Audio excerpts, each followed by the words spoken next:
Hello, નમસ્કાર મિત્રો.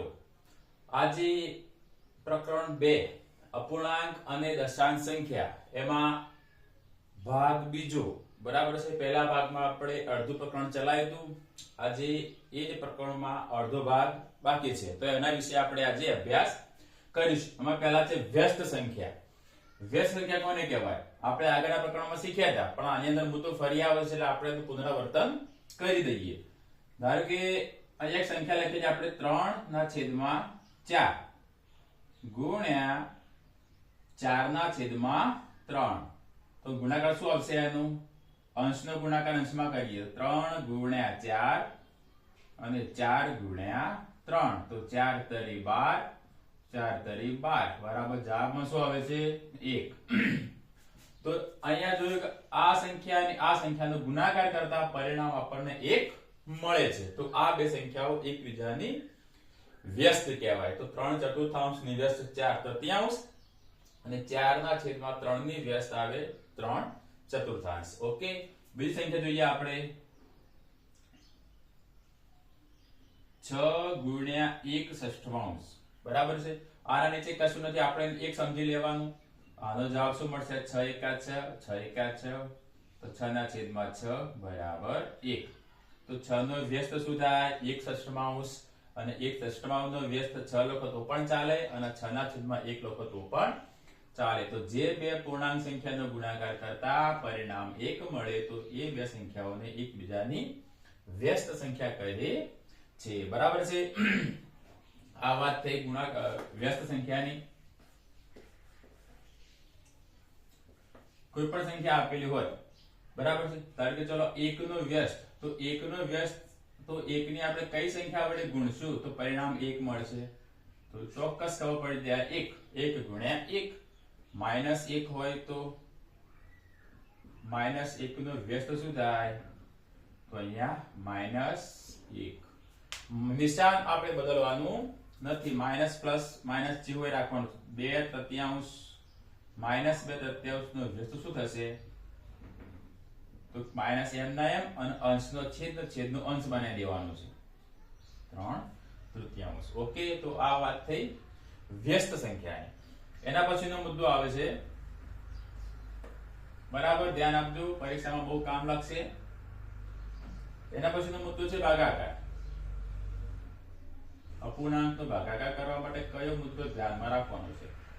ધારો કે અહીંયા 2/5 ભાગ્યા 4/3. આનો ભાગાકાર આપણે કરવાનો છે. તો ભાગાકાર કરવા માટે કોઈ ચિંતા કરવાની જરૂર નથી. શું કરીશું આપણે? તો 2/5 એમને એમ લખવાના. હવે જે અપૂર્ણાંકની આગળ ભાગાકારનું નિશાન છે તો ભાગાકારને આપણે કરીશું ગુણાકાર, અને આ સંખ્યા જે આપી છે એનું શું કરીશું? વ્યસ્ત. વ્યસ્ત એટલે 3 ઉપર અને 4 નીચે. હવે ગુણાકાર થઈ ગયો આપણો. તો અંશનો ગુણાકાર અંશમાં કરી દઈએ. 2 ગુણ્યા 3, 5 ગુણ્યા 4, 2 તરી 6, 5 20. આ ગુણાકાર કરી આ જવાબ આવ્યા પછી આનો અતિ સંક્ષિપ્ત રૂપ આપણે આપવું હોય તો આપી શકીએ છીએ. 3 દુ 6 અને 10 દુ 20. ઉડી ગયા 2 2, તો જવાબમાં શું મળશે આપણને? 3/10. તો યાદ શું રાખવાનું છે? ભાગાકાર કરવાનો હોય તો જે અપૂર્ણાંકની આગળ ભાગાકારનું નિશાન હોય તો એ ભાગાકારનો ગુણાકાર કરી દેવાનો, અને એ જે સંખ્યા છે એને વ્યસ્ત બનાવી દેવાની છે. તો આપણે પછી ગુણાકાર કરીશું એટલે અંશનો ગુણાકાર અંશમાં, છેદનો ગુણાકાર છેદમાં. ગુણાકાર કરતા આપણને આનો જવાબ મળી જાય છે. બીજું ઉદાહરણ જોઈ લઈએ આપણે.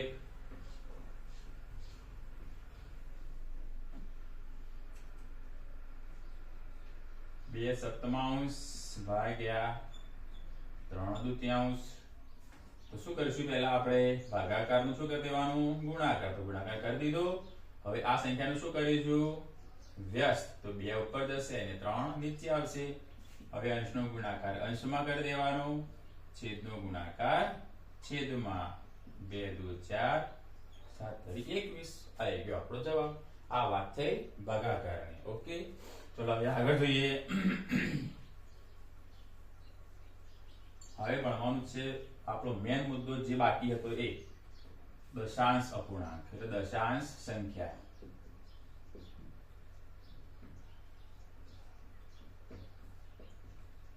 ઓકે, હવે જોઈએ અહીંયા એક સંખ્યા લખીએ 2 પંચમાંશ એટલે 2.5 આપણે સાથે પાસામાં આને કહીએ છીએ. હવે દશાંશ ચિહ્ન દૂર કરીએ તો શું લખાય એને?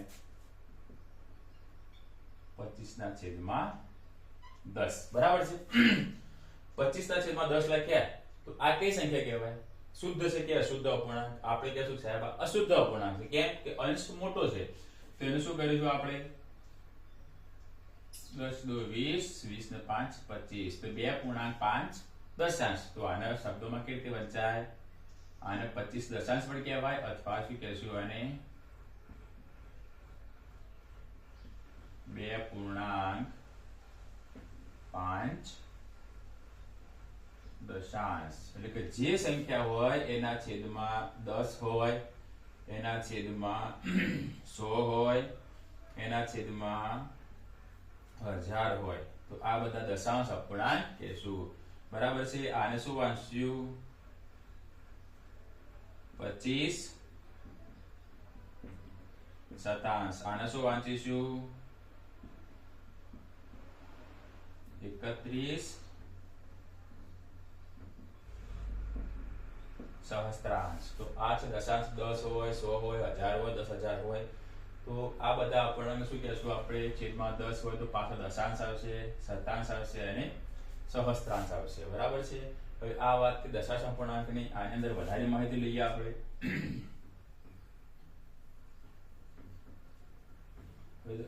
દશાંશ અપૂર્ણાંકના દરેક અંકની સ્થાન કિંમત ખાસ એ મહત્વનું છે. અહીંયા સંખ્યા લખીએ છીએ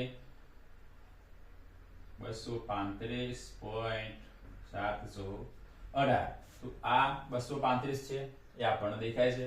આને દશાંશ ચિહ્ન દૂર કરે શું થશે?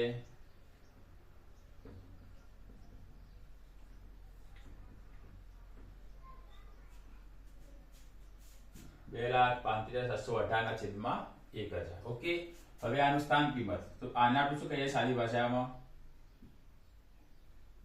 એકમ. આજે ભણતા આવ્યા છીએ. 3 નું શું કહેશું? દશક. એ પણ આપણે ભણતા આવ્યા છીએ. 2 ને શું કહેશું? 100. હવે સ્થાન કિંમત તો 5 ની સ્થાન કિંમત 5 ના 5, 3 ની સ્થાન કિંમત તો 10 ગુણ્યા 3 બરાબર 30 કહેવાય છે. 100 એટલે 100 ગુણ્યા 2 બરાબર 200. જે સ્થાનમાં હોય એના વડે ગુણાકાર. એકમ ના હોય તો 1 વડે ગુણાકાર એટલે 5 ગુણ્યા 1. દશક હોય તો 10 વડે ગુણાકાર. 100 નું સ્થાન હોય તો 100 વડે ગુણાકાર. 1000 નું સ્થાન હોય તો 1000 વડે ગુણાકાર. પણ આ જે સંખ્યા છે એની સ્થાન કિંમત શું થશે? તો આપણે આગળ ભણે કે શું ભણે કે ચાલે કે 3.5 તો આનું શું કહેવાય? 35/10. તો અહીંયા આનું શું કહેશું? કયું સ્થાન કહેવાય? દશાંશ. બરાબર છે. આને કયું સ્થાન કહેવાય?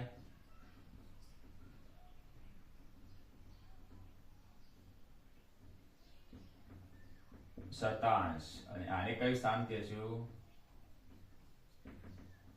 સહસ્ત્રાંશ. અહીંયા ગુણાકાર કરતા હતા, અહીંયા ભાગાકાર કરવાનો. 7 તો 7/10 એની સ્થાન કિંમત થઈ 1 તો 1/100.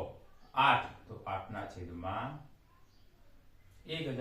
તો આ રીતે આપણે એનું સ્થાન કિંમત પણ ભણી શકીએ અને શીખી શકીએ છીએ. આ તો આપણે ભણેલા જ છીએ, આમાં આપણને કોઈ તકલીફ છે નહીં. પણ અહીંયા જે પોઈન્ટ પછી દશાંશ ચિહ્ન પછી સંખ્યા હોય એનો છેદમાં 10 એટલે કે 7 દશાંશ કહેવાય એને, અને 1 શતાંશ કહેવાય અને 8 સહસ્ત્રાંક કહેવાય છે. તો આ વાત દશાંશ અપૂર્ણાંકની.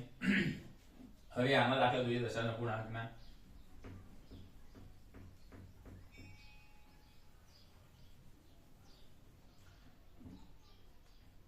જુઓ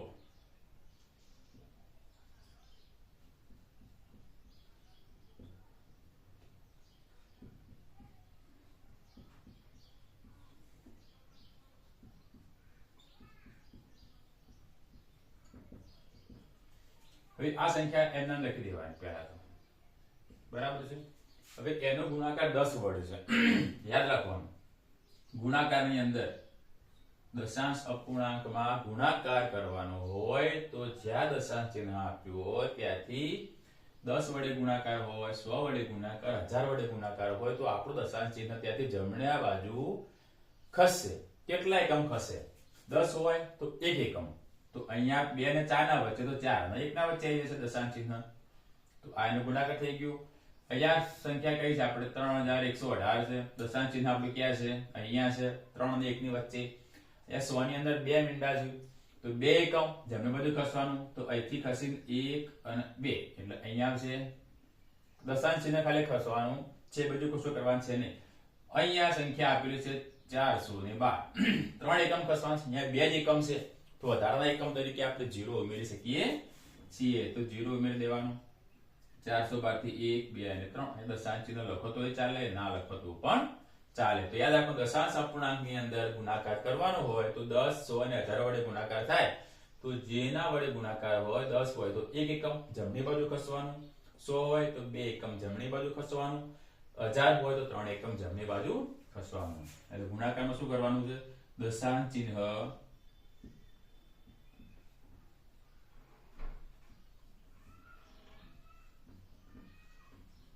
જમણી બાજુ ખસે.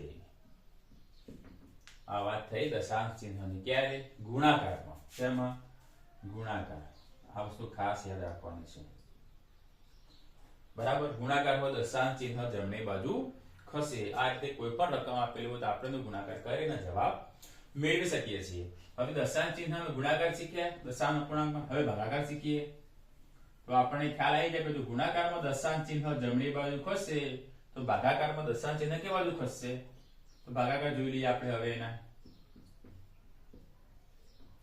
ધારો કે 3.1 ભાગ્યા 10 બરાબર છે 2.18 ભાગ્યા 100, 318.1 ભાગ્યા 1000. ઓકે, હવે આપણનો આઈડિયા એ છે ગુણાકારની અંદર આપણું દશાંશ ચિહ્ન જમણી બાજુ ખસતું હોય તો ભાગાકારમાં કઈ બાજુ ખસશે? ડાબી બાજુ. ડાબી બાજુ અંક ઓછા પડતા હોય તો આપણે 0 મૂકી શકીએ છીએ. અહીંયા આપણો જવાબ 31 સંખ્યા છે આપણી.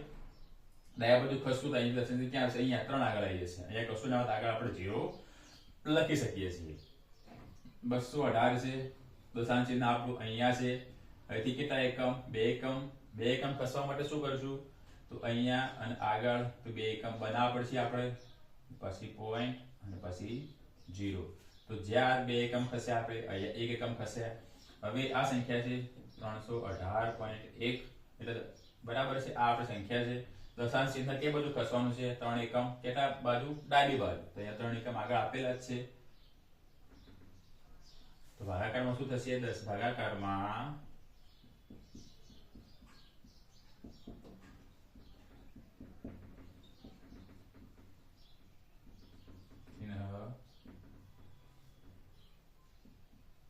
ડાબી બાજુ ખસે. ઓકે, તો ગુણાકારની અંદર જમણી બાજુ ખસતું હોય તો ભાગાકારની અંદર આપણું દશાંશ ચિહ્ન કે બાજુ ખસશે? ડાબી બાજુ. ઓકે, આ વાત થઈ દશાંશ અપૂર્ણાંક ભાગાકારની ગુણાકારની. અંકના સ્થાન શીખ્યા. ઓકે, ચલો હવે એના પછી ખાસ મહત્વના મુદ્દા છે એ જોઈ લઈએ આપણે.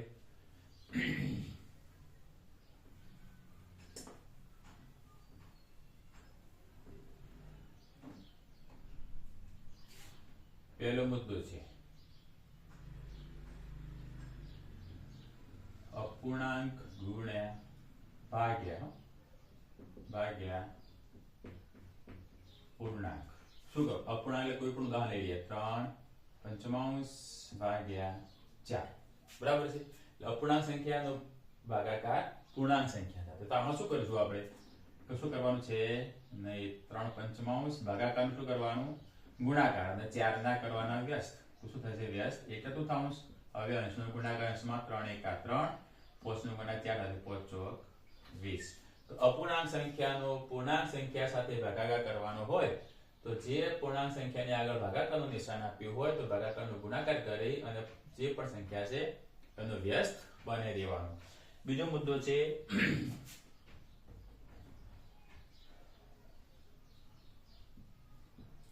અપૂર્ણાંક ભાગ્યા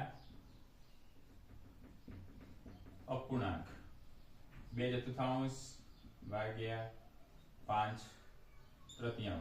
ઓકે, હવે અ અપૂર્ણાંક છે, આ અપૂર્ણાંક છે. તો ભાગાકાર માટે શું કરીશું 2/4 ભાગાકારનો કરી દેવાનો ગુણાકાર એ જે સંખ્યા છે એને શું કરીશું વ્યસ્ત હવે અંશનો ગુણાકાર અંશમાં 2 તરી 6 4 પંચા 20 આ પણ જવાબ આવી જાય છે ત્રીજો મુદ્દો છે પૂર્ણાંક ભાગ્યા અપૂર્ણાંક તો પૂર્ણાંક કોઈ પણ સંખ્યા લઈ લઈએ ભાગ્યા 4 સપ્તમાંશ બરાબર તો 3 ના 3 ભાગાકારનો ગુણાકાર આ સંખ્યાને શું બનાવી દેવાની વ્યસ્ત 7 ના છેદમાં 4 અંશનો ગુણાકાર અંશમાં 3 ગુણ્યા 7 કશું ના હોય તો એક સમજી લેવાનું આપણે 1 ગુણ્યા 4 7 તરી 21 4 એકા 4 હવે આનું આ અશુદ્ધ અપૂર્ણાંક છે એનો મિશ્રમાં રૂપાંતર કરી દેવાના 4 પંચા 20 ને 1 21 ઓકે તો આ વાત અપૂર્ણાંક ભાગ્યા પૂર્ણાંક યાદ શું રાખવાનું છે જે સંખ્યાની આગળ ભાગાકારનું નિશાન હોય એ ભાગાકારને આપણે ગુણાકાર કરી દેવાનું છે અને એ સંખ્યાનું વ્યસ્ત અહીંયા ભાગાકારનો ગુણાકાર કર્યું અને આનો કર્યો વ્યસ્ત અહીંયા ભાગાકારનો ગુણાકાર કરી દીધું અને આ સંખ્યાનો વ્યસ્ત તો આ આપણું બીજો પ્રકાર અપૂર્ણાંક અને દશાંશ સંખ્યા અહીંયા પૂરો થાય છે ઓકે થેન્ક યુ